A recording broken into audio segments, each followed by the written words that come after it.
Si tu es là aujourd'hui, c'est peut-être parce que tu connais les règles de grammaire en français, tu as du vocabulaire, tu peux t'exprimer, mais quand tu parles, tu hésites.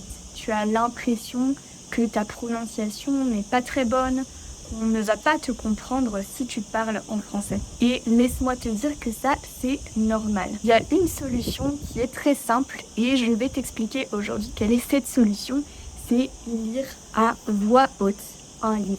Je vais te montrer comment faire avec le livre que j'ai sélectionné pour le prochain club de lecture de septembre.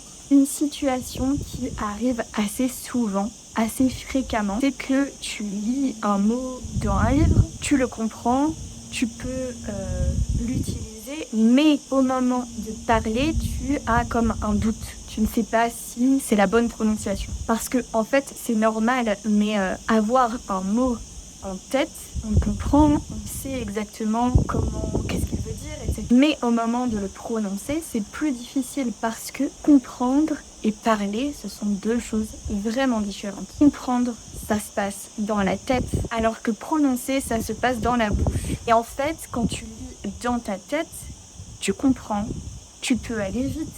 Les phrases peuvent être lues les unes à la suite des autres, peut-être sans grand problème.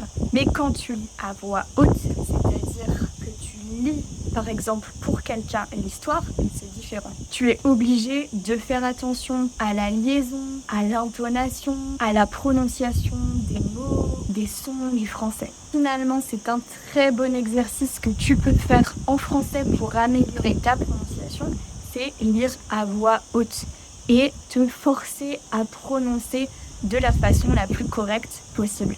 On va prendre un exemple dans ce livre qui sera le prochain livre qu'on va lire dans l'atelier de lecture. Je vais lire la phrase et tu vas essayer de lire en même temps et d'écouter les liaisons ou l'intonation que je mets dans la phrase. Alors, je suis partie devant avec Donatien et nous avons laissé Innocent seul dans la camionnette. Peut-être que tu as entendu ici, mais j'ai fait une liaison. Nous avons laissé. Peut-être que quand tu lis dans ta tête, tu ne te rends même pas compte qu'il faut faire une liaison. Pourtant, elle est très importante quand on parle en français. Cette liaison, c'est une liaison obligatoire. Écoute bien la phrase et fais attention à la liaison, tu vas voir. Alors, je suis partie devant avec Donatien et nous avons laissé Innocent seul dans la camionnette. Il y a autre chose qui est très importante dans la prononciation, c'est que lorsqu'on a une grande phrase en français, on doit lire par groupe de mots qui donnent une idée ensemble. On ne peut pas lire mot à mot parce que en français, lire mot à mot, ce n'est pas possible. Et c'est probablement pour cette raison que parfois tu bloques et tu n'es pas sûr de tout comprendre ou de prononcer correctement. C'est parce qu'en français, on est obligé de lire les idées principales à la suite. Je vais te montrer dans un exemple. Ni Donatien ni moi ne parlions vraiment Kirundi. Surtout pas le Kirundi compliqué et poétique des collines. Celui avec lequel quelques mots de swahili et de français ne suffisent pas pour colmater les lacunes de ta langue. Je ne sais pas si tu as entendu ici, mais j'ai fait des pauses quand il y avait des virgules ou des idées principales de mots. Je vais répéter pour bien que tu comprennes. Ni Donatien ni moi ne parlions vraiment Kirundi. Ni Donatien ni moi ne parlions vraiment Kirundi. Tout ça, on peut le lire ensemble. Surtout pas le Kirundi compliqué et poétique des collines. Surtout pas le Kirundi. Tu vois, je sais pas si tu arrives à entendre, mais tout ça, c'est une idée qui va ensemble. Surtout pas le Kirundi compliqué. On pourrait faire une pause ici, puisqu'ensuite on a « et ». Surtout pas le Kirundi compliqué et poétique des collines. Ce sont des idées qui vont ensemble, donc on les lit ensemble sans prendre notre respiration. Celui avec lequel quelques mots de swahili et de français ne suffisent pas pour colmater les lacunes de ta langue. Tu entends la mélodie, j'imagine, de cette phrase.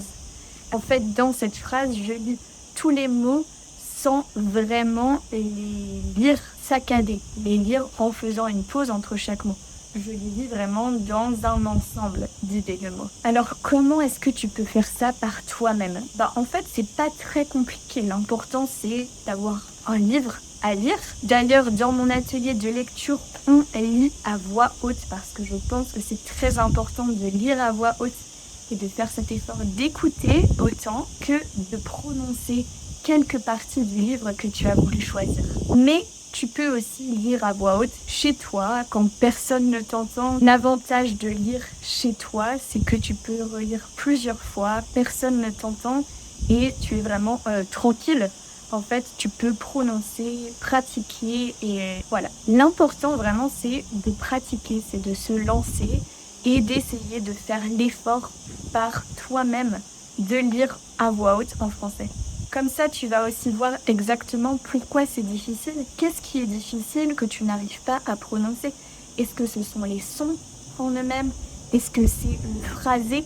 Tout ça, ça se pratique. Rappelle-toi que l'important, ce n'est pas d'être parfait, de lire un livre parfaitement, d'avoir une prononciation comme un français ou un francophone. Non, l'objectif, ce n'est pas ça. L'objectif, c'est bien de pratiquer et de se lancer, de le faire. Le plus important, c'est de prendre la décision de se dire je vais pratiquer mon français, je vais essayer de lire ce livre et pourquoi pas d'apprendre quelques petites nouvelles choses.